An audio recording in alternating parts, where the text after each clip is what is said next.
Assalamualaikum warahmatullahi wabarakatuh. Sahabat login yang saya muliakan, dimanapun kalian berada, semoga diberi rezeki yang berlimpah ruah. Kali ini saya akan menceritakan sebuah kisah inspirasi yang berjudulkan Nabi Sulaiman memenjarakan iblis. Di saat iblis terusir dari surga, ia berucap dengan nada sumpah untuk menyesatkan anak cucu Adam, sehingga manusia akan tergoda rayuan iblis dan terhanyut dalam maksiat kepada Allah.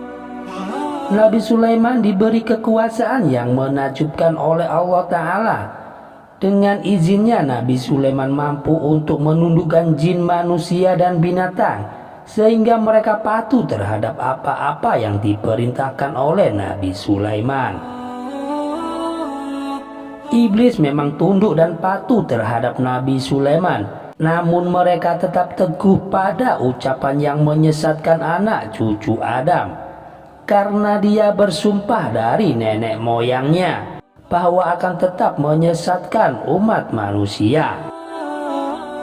Dikisahkan bahwa Nabi Sulaiman pernah memohon kepada Allah agar dirinya diberi kuasa untuk memenjarakan iblis, agar manusia tidak lagi melakukan maksiat dan dosa. Allah yang Maha Tahu mewahyukan kepada Sulaiman, "Wahai Sulaiman, tidak ada baiknya jika iblis ditangkap." Nabi Sulaiman memohon seraya berkata, "Ya Allah, keberadaan makhluk terkutuk ini tidak ada kebaikan di dalamnya sedikit pun." Kemudian Allah berfirman, "Jika iblis ditangkap, maka banyak pekerjaan manusia yang akan ditinggalkan."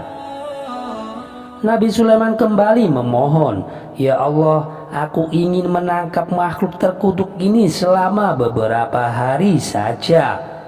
Kemudian Allah menjawab, "Bismillah, dengan menyebut nama-nama Allah tangkaplah iblis itu." Setelah mendapat izin dari Allah, Nabi Sulaiman menangkap iblis, mengikatnya dan memenjarakannya agar tidak ada lagi yang menyesatkan manusia. Namun apa yang akan terjadi setelah iblis dipenjara dan ditangkap? Dengan mempunyai kekuasaan wilayah yang sangat luas dan diagungkan oleh rakyat serta disegani oleh musuh-musuhnya, Nabi Sulaiman adalah sosok pemimpin yang sangat sederhana. Dia menolak makan menggunakan uang kerajaan dan memilih makan dari hasil usahanya sendiri dengan menjual tas-tas buatannya di pasar. Pada suatu pagi, Nabi Sulaiman mengutus seorang pergi ke pasar untuk menjual tas buatannya. Sesampainya di pasar, dia kaget karena tidak menemukan seorang pun di pasar. Kemudian suruhannya itu pulang dan memberitahu fenomena ini kepada Nabi Sulaiman. Karena tas buatannya tidak satu pun terjual, malam itu Nabi Sulaiman tidak makan dan hanya minum air saja. Keesokan harinya, Nabi Sulaiman kembali mengutus seseorang untuk menjual tas-tas buatannya kembali ke pasar. Namun hal yang sama masih ia dapati. Pasar sepi seperti hari-hari sebelumnya. Setelah diselidiki, manusia sibuk untuk mempersiapkan bekal menuju akhirat tanpa peduli pada dunia. Manusia lebih banyak mengingat kematian, menangis dan meratap. Nabi Sulaiman merasa heran pada fenomena ini.